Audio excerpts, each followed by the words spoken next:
Okay, our word of the day is microaggression. Yeah, microaggression.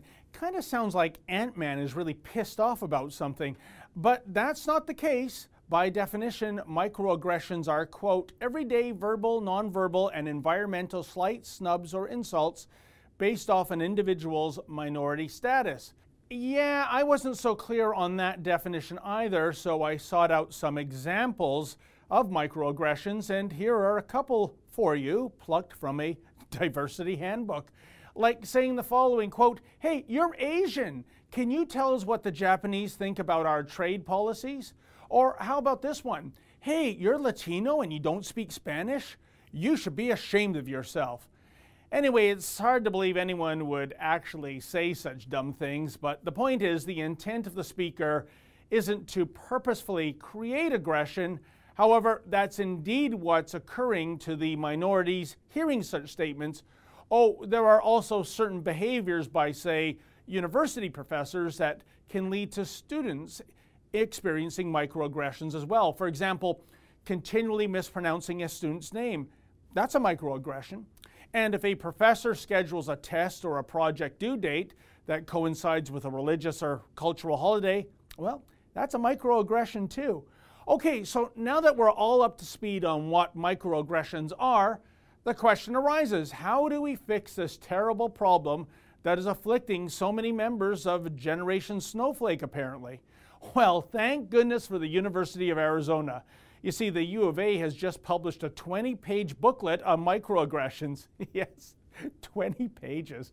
And what's more, the brainiacs behind this booklet have come up with a means in which to fast-track the communication of microaggressions and the subsequent apologies that should be immediately issued for being microaggressive. Which is to say, if you're a student who has suffered a microaggression thanks to an inadvertently insensitive remark, that student should immediately yell out, ouch! Yes, ouch! As if the person is experiencing real, actual physical harm. As for the offender who uttered the remark causing the microaggression, probably some professor blinded by white privilege, he or she should immediately apologize by exclaiming, oops! That's right, oops! And don't ask any questions as to why the remark was insensitive or phobic or racist or whatever. Simply put, if you hear ouch, you must immediately say oops. No questions asked because, yeah, you got it. Additional queries might trigger yet more microaggressions. Gee, folks, can you imagine a university lecture on a controversial subject? It would surely descend into a non-stop chorus of ouch, oops, ouch, oops, ouch, oops. Gracious, it kind of sounds like the soundtrack of a Three Stooges short. No, really. First the ouches.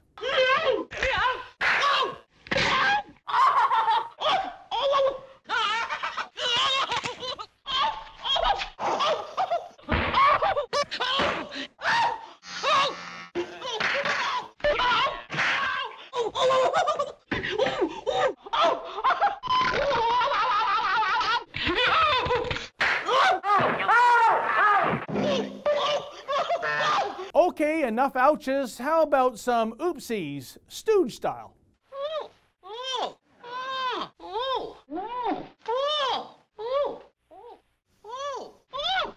Gee, from nyuk nyuk nyuk to yuck yuck yuck. Bottom line, the University of Arizona's ouch oops policy is yet another example of how a supposed bastion of higher learning is now rapidly devolving into a glorified daycare center thanks to that oh-so-resilient virus known as political correctness and the snowflakes on campus who embrace it. Oh, and by the way, if I offended anyone with that statement, oops! For the Rebel.media, I'm David the Menzoid Menzies. Like what you just saw? Then click subscribe below and never miss another Rebel video.